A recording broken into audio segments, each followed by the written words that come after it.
महाराष्ट्र राज्याचे कृषी मंत्री दत्ते मामा भरणे पहा ना कशी महाराष्ट्र राज्याची परिस्थिती सध्याच्या घडीला.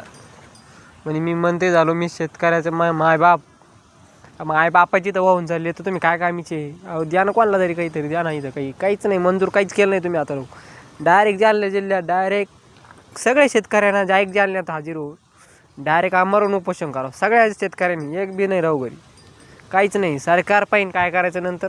डायरेक्ट आता तर वावरात काही नाही राहिलं शेतकऱ्यावर, तुम्ही डायरेक्ट जालन्यात येऊन डायरेक्ट आमरण उपोषण करा सगळे शेतकरी. ऐका, नाही तर काय नाही, आपल्याला काही पदरातही भेटणार नाही, ताटातही भेटणार नाही. ताटात तर ते काय साधा तांदूळ बी टाकी ना तुमच्या, आणि काहीच करीना.